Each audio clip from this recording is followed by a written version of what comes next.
Right, so I'm at a place called Vehikool with a K in Karaka in Adelaide, and even if you look at their van here, it says.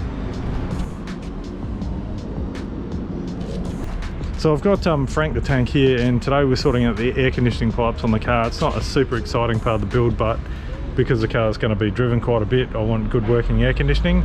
And the good thing is that Richard and the guys here are absolutely humongous air conditioning nerds, which is brilliant because it means that the job's going to be done once and done properly. So to give you a look, I had a guy before sort out the pipes and he used brass olives, which isn't ideal. They leaked. It's not right, it wasn't done properly, and they leaked because what happened was, if you're an 80 series person, you'll know that on some of the models the receiver dryer, which is the little cylinder in the air conditioning system, on some of them sat down behind the bumper bar, but because this has got like a comp style bar on it, had to get moved.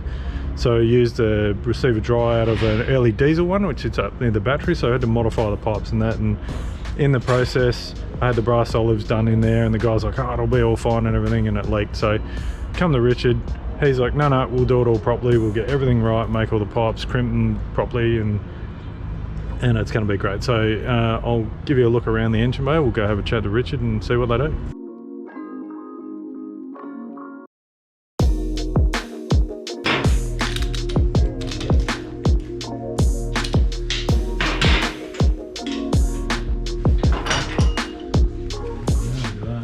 Fitting. I've been saying, you know, with this car, everything I want to do it once, do it properly.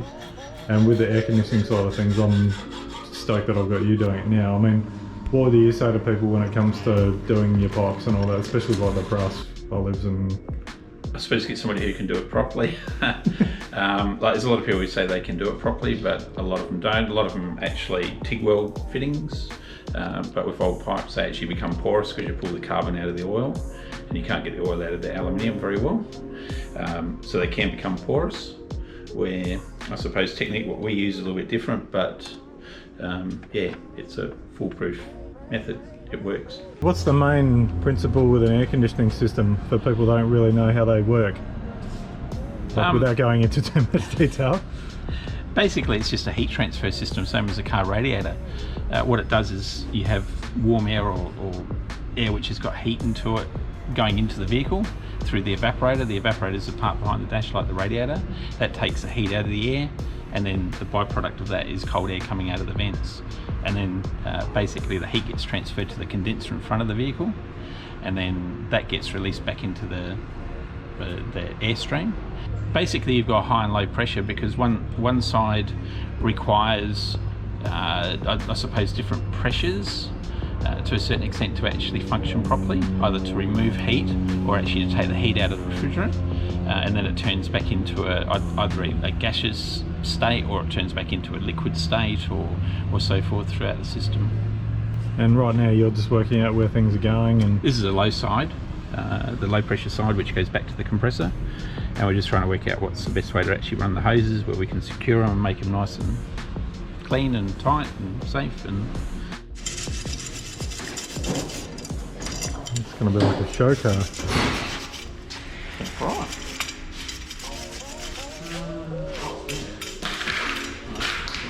We're going to win the Summernats Award for the best looking air conditioning system.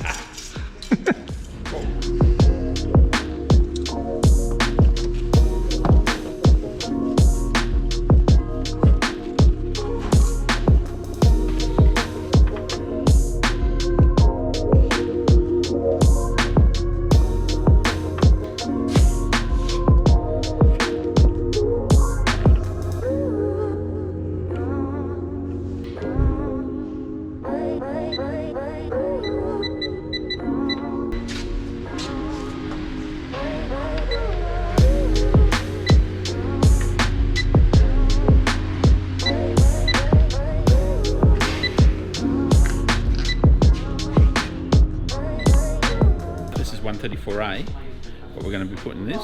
R134A is recognised as the industry gas for all vehicle air conditioning. It's I suppose a medium to low temperature gas. This is just refrigerant oil with a little bit of dye. Seeing that you replace the condenser and everything, it's got new lines and stuff, we thought we'd add some extra oil to it. Where you've got hydrocarbon refrigerants where you don't have to be licensed to actually use them, to use 134A we've got to actually be qualified and licensed for it. And so with the hydrocarbon one, what's the risks with that as well? Hydrocarbon is actually a flammable refrigerant. So if it does leak, it's basically isobutane mixture, so it's actually like a cigarette lighter where it can actually explode, leak or so forth. Plus also some people say that it will work better, other people say it works worse. The jury's still out on a lot of that, but we just find that 134A is the acceptable refrigerant, and that's what should actually go into the systems. And that's what it's designed for. That's right. Yeah. You watch, it won't start now. Well, that's a good sign.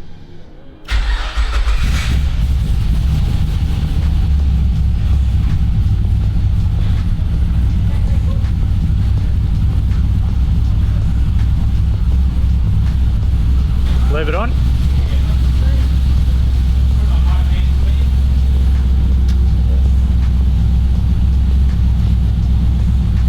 All right, we've got aircon. Good.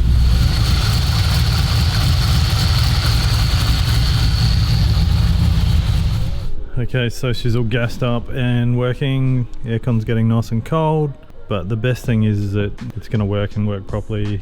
Richard's done a brilliant job. Everything looks neat and tidy as well. It looks the way it should do, even down to the fact that he's gone and painted up all the lines and bent everything very neatly and tidy compared to what was in there before, those olives, which was a disaster. It looks very much factory now. And also we've done away with the fact that on the Landcruiser normally come up and go over the engine and around the sides. It's all like about 3 different joins and it's quite messy.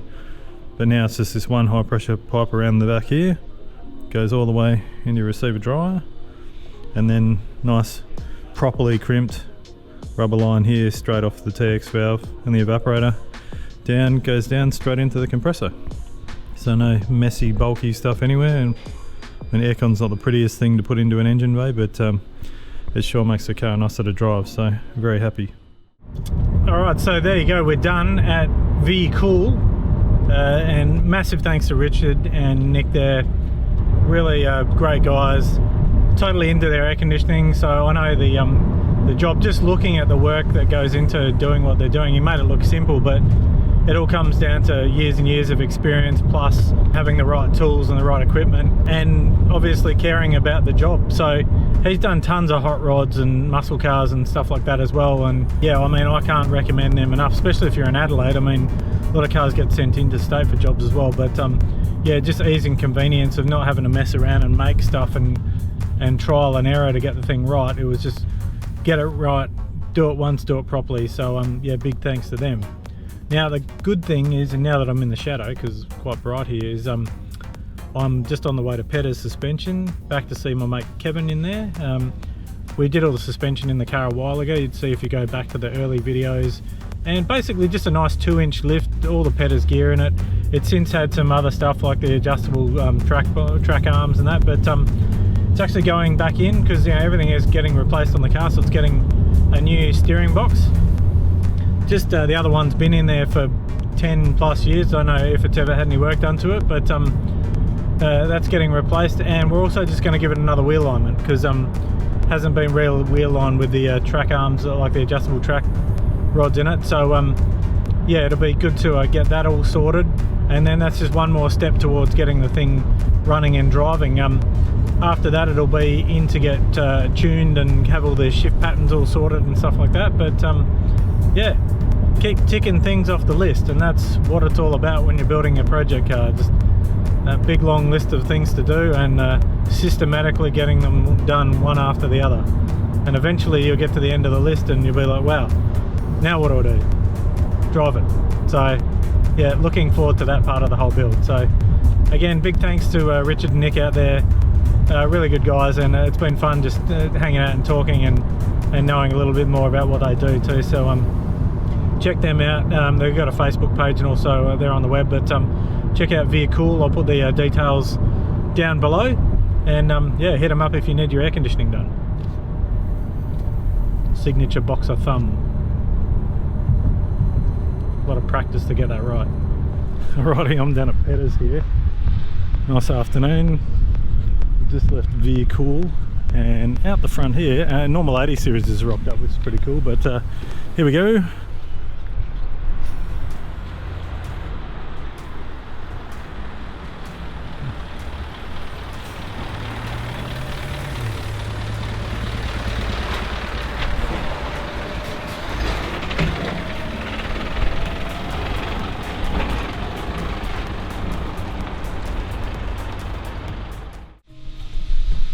Okay, I had a slight change of plan here. We brought the car back to Tuff Mounts rather than Pedders because the steering box didn't arrive. So that's going to get done later in the week or early next week.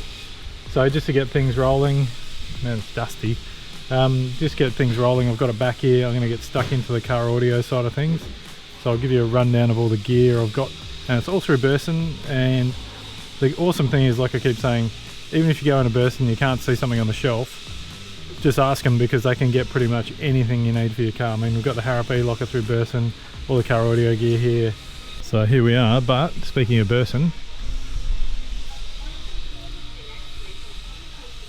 that's the Nava light there. So what we have, this is a Japanese brand called Axis. Got this awesome head unit. The best thing about this, it's doubled in and it's only a short depth unit because I was struggling a lot before with the depth of the head unit and trying to get all the wiring in behind it, but this one here, nice doubled in one. It's got built-in connectivity with iPhone, Android, all that sort of stuff if you're one of those Android weirdos, but it also has Waze built into it, which is awesome if you know what that is. If you don't, I'm not going to explain it, just Google it yourself. Front and rear unit-in dash cams and 2.5K on the front and HD in the back. Now these are nice too because apparently legislations are changing where you won't be able to have, depending on what state you're in, where you won't be able to have dash cams with screens on them anymore, so this is all perfect. Component speakers here, so it's a 6-inch with a crossover and a tweeter. Even comes with a little template here for cutting your speaker or your door trim out. All nicely packed there. Little crossovers in there for each one. So if you're a bit of a car audio tragic, you'll know what all that is. And there's a stack of wiring and stuff in there too, but nice speakers, apparently very good quality, even though it's a lesser known brand. They've got quite a few awards to their name.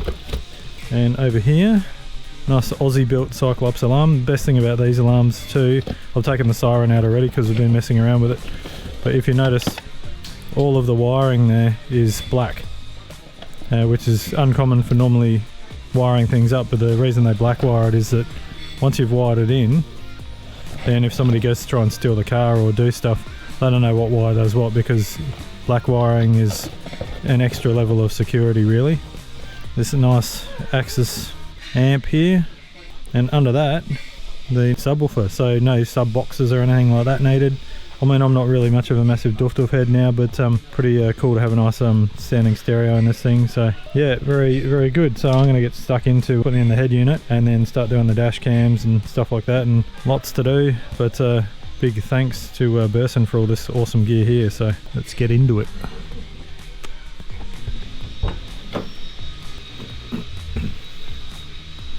Installed.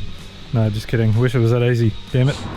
Okay, so it's the end of the week and I haven't done many updates because it's just been so much on the go, and a lot of it's just been wiring alarms and stuff like that. But I'm back here at Auto Style because Tori is chopping stuff up, so I'm going to go and annoy Adam first because we haven't annoyed Adam in a while.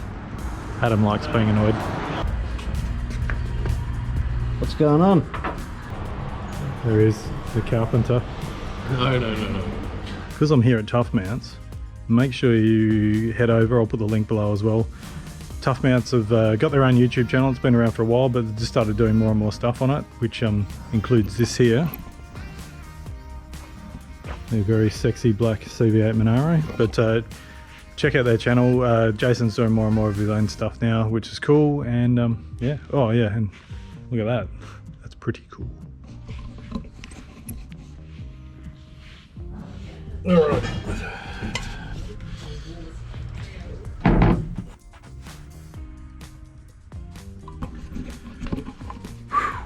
Okay, long overdue update here. It's a bit dark here at the moment, but I'm just going to fire up this light in the back of the car. And so yeah, I've been working on all the electrical stuff in the car, so alarm, stereo, front rear dash cameras, tracker, which I'm not going to show you where it went, subwoofer, amp, speakers. I've had Tori from AutoStyle cut me out these nice rear door cards, which are now just basically for mounting speakers and subwoofer and stuff like that. But this is just another update video rather than me sitting there, you watching me install speakers and stuff. It's the most boring thing ever. So here's what we've got at the moment for the door cards. This one's to mount the sub on it, so it's a opposite side there is going to have the amp, so just got a hole front and back there for all the speakers to disappear into, and obviously that's the 6-inch speaker and tweeter down there. That's the hole for the wiring off the sub. In the back here I've yanked out the roll cage for the meantime, just finishing off getting these boards in here and here, running all the wiring up those ways. This is kind of a weird sort of you know, and there's just junk everywhere at the moment. It's the fun of building a car, but I am making sure that I throw stuff away as I go, because otherwise you'll end up with boxes and crap everywhere. Stay hydrated. Alright, in the front here, it looks like a mess, but it's not really. Got the fuse box out to pluck out some mains and ignition on. These ones here, which still haven't been done, for the immobiliser, which we'll be cutting 2 different things in there, which I'm not going to tell you. And nice cool access deck there with all the U-tubes and all that sort of gear on it, which is very cool. So this basically, because on the Landcruiser, the awesome thing with the factory is they run wiring under the seats here. This is all for your electric seat wiring and stuff like that. And because this is having a console over the top, rather than having to wire all the way around the sides and through the dash and everything like a lot of people do with stereos, I've been lucky enough to run a loom straight underneath from the alarm. This is all getting sort of tethered in under the console and then splits off here. Run the power and the RCA separately so that hopefully we don't get any buzzing through the speakers. Trying to sound like a real car audio expert there, but yeah, apparently running RCA leads and power leads together can cause issues with noise, so we will try not to do that. Underneath the car here, that's a brand new power steering box from Pedders, so very big thanks to Pedders for getting that one there. Just got to give it a little bit more of a wipe down around there, because got pretty messy replacing it, but it's all in there. Just got to replace the tie rod ends and clean up the arm, because the arm is a big pain in the butt to do. Yeah, that's next on the agenda, so that's all in and done. And we do have the bonnet off at the moment because oh look, Landcruiser workshop manual. There you go, bonnet's off at the moment, just because I had to put the mesh in there. That's all been held in with T-Rex, which is kind of a bit like Sikaflex, pretty good stuff. And that way there's mesh in there, stop, you know, people getting sucked in through the bonnet, and I think it's a legality as well, depending on what state you're in. But yeah, much easier doing it with the bonnet off, and also we're just checking the fitment on the bonnet and stuff like that. Oh look, light. Alright, so that's it so far.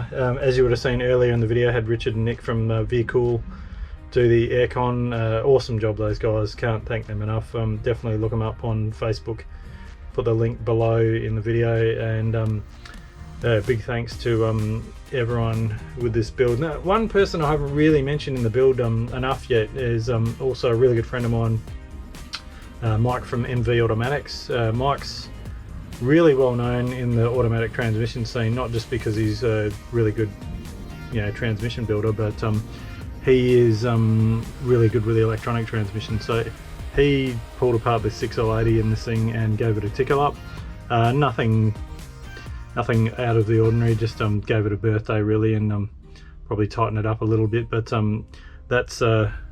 that's something that's quite important in a car like this. And also having the 6L80 is a bonus too, because you got the extra 2 gears and it's a bit chunkier and stronger. So he's also the guy that's built the transmission in the drag car, so I'm looking forward to using that too, so that'll be pretty cool. But again, thanks for watching. Make sure you subscribe, hit the notification bell down the bottom in the corner there, and yeah, we'll see you soon.